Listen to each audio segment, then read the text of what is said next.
Fala pessoal! Amanhã às 19 horas o Brasil estreia na Copa do Mundo de 2026 contra o Marrocos, jogo que vai acontecer em Nova Jersey pelo grupo C. E depois de 3 anos e meio, a seleção brasileira terá uma nova chance de tentar começar o caminho em busca do hexacampeonato. Brasil que chega desacreditado. Veio de um ciclo horroroso, com 4 treinadores, em que fez em resultado a sua pior eliminatória, perdeu Copa América, nem chegou à final. Nos amistosos, muitas vezes decepcionou, mas eu diria que nos últimos amistosos, perto da Copa do Mundo, o Brasil mostrou pelo menos opções, mostrou que, se depender do banco de reservas, pode ter jogadores que vão decidir as partidas. E para esse jogo contra o Marrocos, o Brasil terá o problema de não ter o Wesley, que foi cortado devido a uma lesão, e quem deve substituir deve ser o Danilo, que por muito tempo já foi lateral direito, atualmente é zagueiro, mas ele vai jogar na função de lateral direito, inclusive tinha sido o primeiro a ser convocado para essa Copa do Mundo. Eu sinceramente preferia o Ibañez, mas a opção do Ancelotti vai ser pelo Danilo, e terá opções no banco interessantes, como o caso do Luiz Henrique, que sempre entra bem no segundo tempo, mas não começa tão bem as partidas, como o Danilo Santos, que eu diria que os últimos 3 meses para cá tem sido uma das gratas surpresas nos jogos da seleção brasileira. Vai ter o Endrick, que vai estar no banco, daí já é uma polêmica, porque muitos imaginavam que pelo que o Endrick vem fazendo já merecia ser titular. E o Brasil vai de cara enfrentar a seleção que, junto com o próprio Brasil, briga pela liderança, pelo menos na teoria. A teoria é que Brasil e Marrocos vão brigar pela liderança. A Escócia pode ser que consiga um segundo lugar, mas mais provavelmente consiga um terceiro lugar, e dependendo das circunstâncias, esse terceiro lugar pode dar vaga para a Copa. Para a Copa não, pode dar vaga para os 16 avos da Copa do Mundo, ou não, porque os 8 melhores terceiros avançam para os 16 avos.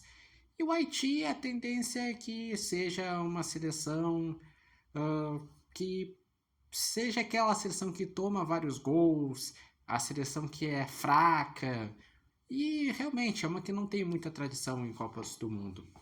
Já o Marrocos, que o Brasil vai enfrentar, foi semifinalista da última Copa do Mundo e grande surpresa. Segue com bons nomes para essa Copa, como o Hakimi, e joga em transição, tem um jogo muito físico. E eu acredito que vai ser um jogo difícil contra o Brasil, porque são dois times que gostam muito de aproveitar o espaço em velocidade e não tem assim aquele meia armador clássico. E o Brasil tem dificuldades defensivas, o Marrocos até tem um sistema defensivo ok. Eu imagino um jogo bem difícil. Até no meu debate falei que eu não duvido de o Brasil até sair atrás, porque vai estar fragilizado na defesa, e com as peças que tem no banco acabar virando a partida e ser um 2-1. Ou daqui a pouco ser um empate no primeiro tempo e com as peças no segundo tempo acabar ganhando a partida. E por que é tão importante também ganhar? Porque ganhando, o próximo jogo é contra o Haiti, tendência a ganhar. A tendência é, se ganhar o primeiro jogo, vai ganhar o segundo jogo e já se classificar para o mata-mata. Agora, se empatar, já pode ir para os critérios, porque daí na última rodada enfrenta uma Escócia, digamos, o Brasil com 4 pontos, a Escócia que já vai pegar o Haiti nessa primeira rodada e deve ganhar, vai ter 3, dependendo do que a Escócia fizer com o Marrocos na segunda rodada, pode ficar assim tudo embolado.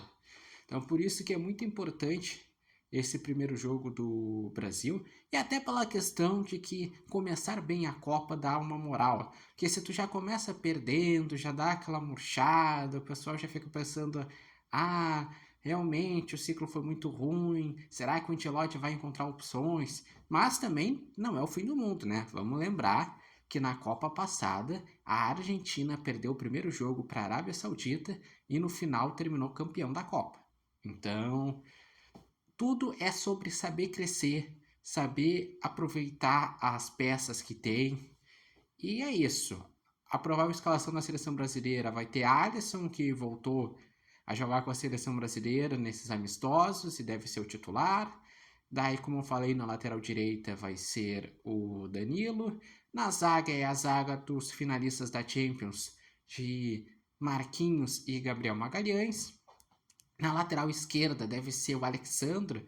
Daí também já é um pouco mais contestável, porque o Douglas Santos fisicamente está melhor, o Alexandre já é mais experiente, mas o Ancelotti vai querer prezar mais por experiência nesse jogo. Daí no meio de campo, Bruno Guimarães, Casemiro, provavelmente Paquetá, é o que as prévias estão indicando. E lá na frente, Vini Júnior, Rafinha e Matheus Cunha. Esse é o provável 11 que deve começar da seleção brasileira. E como eu falei, no segundo tempo pode entrar um Igor Thiago, um Hendrick, um Luiz Henrique, um Danilo. Por isso que eu acredito no segundo tempo o Brasil melhorando. E vocês, qual a expectativa para a estreia na Copa do Mundo? Vocês acreditam que o Brasil vai passar em primeiro? Como que vai ir nessa fase de grupos? E para a Copa no geral, qual a expectativa? Acreditam que o Brasil pode chegar longe até ser campeão? Vai chegar como um dos favoritos? Vai chegar assim, tentando surpreender? Deixem nos comentários, lembrando que esse vídeo tem oferecimento de Barbearia Independência e vocês podem acompanhar o Repórter Matheus Wolff no TikTok, no Instagram e no canal do YouTube Repórter Matheus Wolff.